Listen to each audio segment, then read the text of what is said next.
Kwa umuhimu wa tukio hili, nitumie nafasi hii kushukuru kwa dhati uongozi wa Chama cha Mapinduzi na chama cha ACT Wazalendo kwa kukubali kufanya mazungumzo na maridhiano, kwa kutanguliza maslahi ya taifa badala ya maslahi ya vyama au watu binafsi.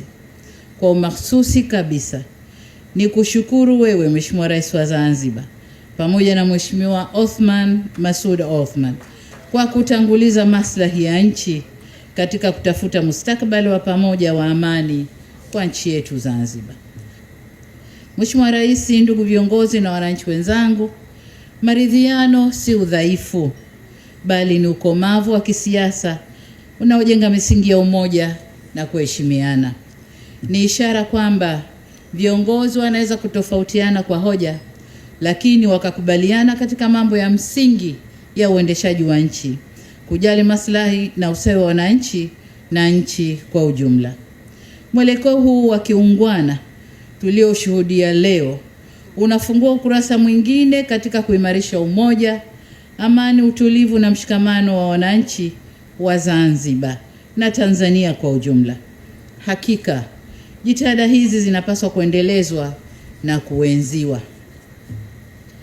Nimesema kwamba hili ni jambo la kiungwana kwa kuwa ungwana unatufunza siasa za kushindana kwa hekima na sio kupaza sauti bila mantiki.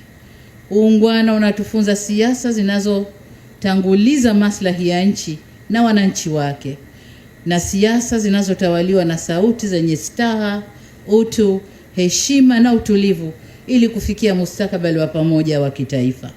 Uungwana hautufunzi kiburi na kutosikilizana.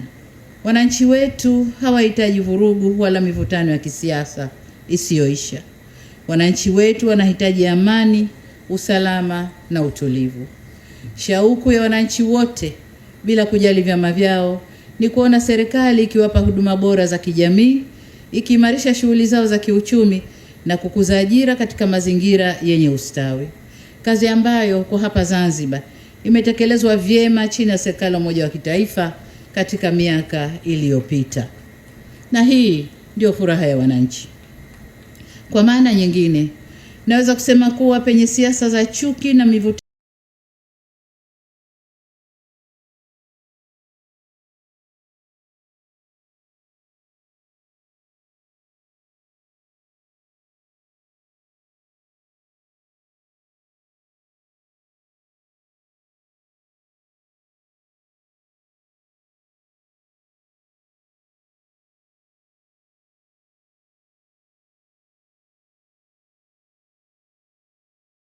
kwa uwazi na kwa